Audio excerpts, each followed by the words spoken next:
is where it's safe to make mistakes. Home is where we can create things with Legos.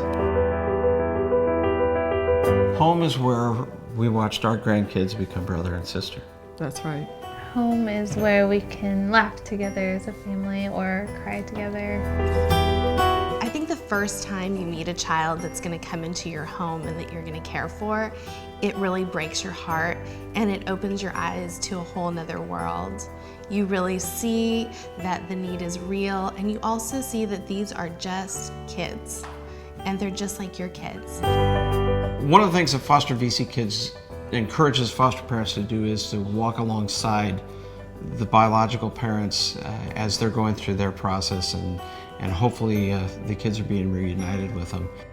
Our whole goal is to get children back with their birth parents, and some birth parents it takes longer and some it takes shorter, and we want to work with them and get them the support they need to get the kids back. Reunification is extremely important. We came into foster parenting knowing that that was the goal, to be there for the children as they needed it and then to see them reunite with their families. Kids really thrive best when they're with their biological parents, if that's possible. We do everything we can to give them comfort and love until the parents are able to provide that for them again. There are consequences to not having enough families to care for these children. One is 60% of our siblings are separated. It's really, really important keeping sibling sets together. When a trauma happens, they need each other to be able to rely on each other. Some of our kids have had siblings and they haven't been able to stay together, and it's really hard on them. It's hard for the kids to be separated from someone so important to them. We've tried to keep that connection together as much as we possibly can, but when you don't live together, it definitely is difficult. A lot of people, when they ask us about foster care or being foster parents, the first thing they say is, it's too hard. I couldn't imagine taking kids in, loving them, and then letting them go. You get too attached. I'll get too attached. And you do get attached, but it's worth it to see the changes it makes in kids' life and to not just ignore a need that's out there. For us, it's actually been pretty natural to return the kids to their families. And part of that has been because we've been able to, in a lot of cases, continue our relationship with them.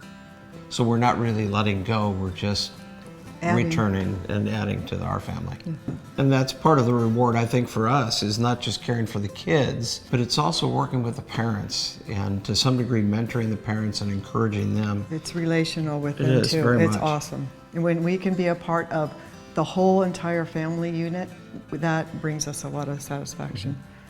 There are 1,000 kids in foster care, and currently we only have 500 foster homes.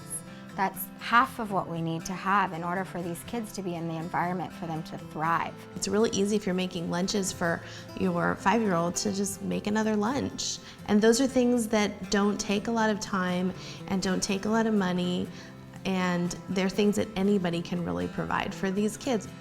We need you, we need Homes with Heart to provide for these children, to keep them with their siblings, to keep them in their schools, to keep them near the children and the friendships they have that will provide them stability, love, and support during a really frightening time. When a child comes into your home, if you have a heart to want the best, to take care of them, to have the best interest at heart for them, that's really all that's necessary. If you have a little more room in your home and a lot of love in your heart, you can be a foster parent. Take the first step, go to fostervckids.org and learn more.